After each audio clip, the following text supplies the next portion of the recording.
عمران یو سړی دی هغه ایک صفت پکې نو سوا د دې نه چې د پیرنګیانو یو لوبه ده چې هغې ته کرکټ وایي دی د هغې بالرو غونډس که به لږه چېرته ښه غورځول نور هېڅ نشته که بل صفت پکې شته سید نه دی پیر نه دی ملا نه دی اولیاء نه دی پیرانی پیر صاحب نه دی امام ابو حنیفه نه دی امام شافعی نه دی امام مالک نه دی امام حنبل نه دی امام جعفر صادق نه دی پیغمبر نه دی هیڅ نشته پکې سوا د دې نه چې دغه و پکې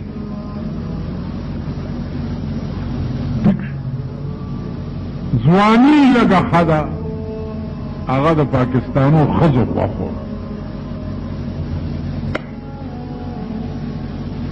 راشي کې درته وښیم چې دا یې لیدلی او په ټلویزیون باندې ډېرې ښځې چې بچي شوي دي عمران نامه یې کې ایښې ده د هغې پته ولګېده هغه وکړه یهودنه ښځه چېرته ای مسلمانه کړه یا هر څه چلي چې وکړو په پاکستان کې هره ورځ اخبارونه ګوره بل څه نه ډک نه دي یو ویر جوړ دی دا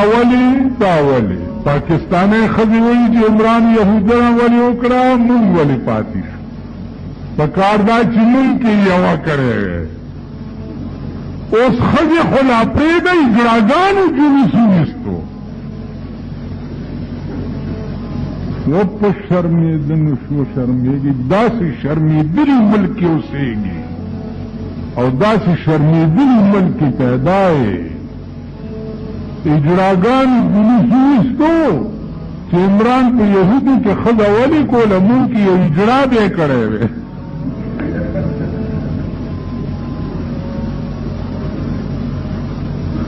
اوس کړی څه شی دی د هغې فوټو د اخبار کې وګورئ دا ستا ملک دی او دا ستا وطن دی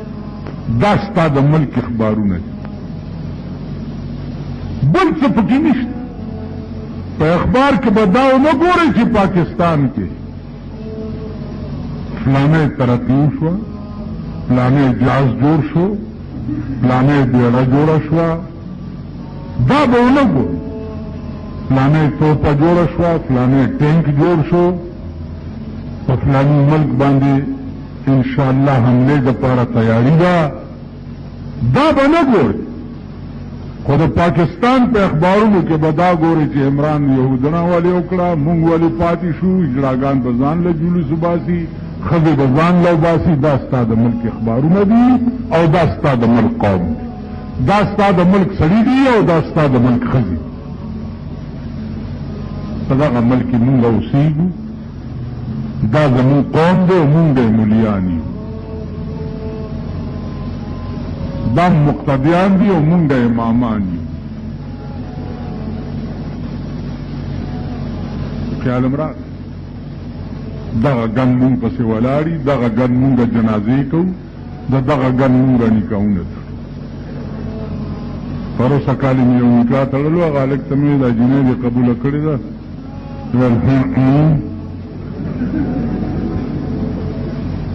مال داسې مه وایه ما قبوله کړې وه او قبوله مې کړه مال د ګډې زوی دا بل ټکې وکړه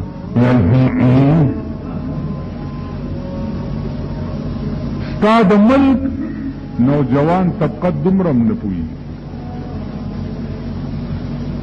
هره ورځ داسې خبرې مې غوږ ته راشي پرون یو سړی راغی وی زما یو دوست دی او هغه ټلیفونونه خلکو ته کوي چې ما ښځه پرېښوه ما ښځه پرېښوه ما ښځه پرېښوه ما ښځه چا ته ټلیفونونه کوي بد دوستانو ته کوي چې ما ښځه پرېښوه دا یې پرېښوه که نه زه څه خبرې نه طلاق وشو که نه ملته ما ته په پښتنو کې هغه غیر طلاقي وښایه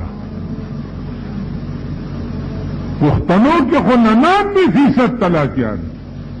خبرې د پاسه وایي چې زه به طلاقیم که نه چې خبرې کوي پښتانه په اجرا کې خبر د پاسه وایي زه به طلاقیم په ما به ښځه طلاق کوي خبرې د پاسه 99% دا د سور بچي طلاقیان دي یا طلاق دی لا شوی د چا دی ولې دا چل څه دی مال دا چل دا دی چې دا ټول بې کلمې پیدا دي ټول سټرایکو هلکه ته بند کړه سپیکر اوس نه ښځې چې دا ټول بې کلمې پیدا دي دوی پسې پوهېږي چې طلاق پسې کېږي او غیر طلاق پسې کېږي طلاق دومره نازک لفظ دی دومره نازک که په ټوکو کې دې وویم طلاقېږي ښځه که د شرابو په نشه کې دې وویم ښځه طلاقېږي نن 99% خلق طلاقیان او طلاق کې ښځې ساتي لګیا دي دومره ګنده ګنده زما چونکې لږ شهرت زیات دی نو دا خلک وایي چې دا ډېر لوی ملا دی حالانکې زه په هېڅ نه پوهېږم نو پرون یو راغی چې 2 لکه روپۍ مهر مې ښځې ته لیکلی دی او ښځه مې پرېښو یو کال یې ما سره تېر کړی او ښځې ما ته هغه مهر معاف کړی دی اوس ما نه مهر کېږي که نه کېږي مال تا چې ورته لیکلی هغه په څه شي دی دا په سټام دی او مال هغې چې درته معاف کړی دی ویل د شپې هسې ما ته یې غوږ کې ووایي چې معاف مې کړو دومره هوښیار و ما ورته ویل بچیا اوس څه وایي وایي هغه وایي چې ما نه دی معاف کړی مال کړی دې پړک وچوین دا 2 لکه روپۍ به ورکوې تا سټام لیکلی ورکو هغې درته غوږ کې ووایي ستا وس ته 2 لکه روپو چې تا لیکل وی چې نه ولې دې لیکل هغه وخت کې لیونی یې بې خوبه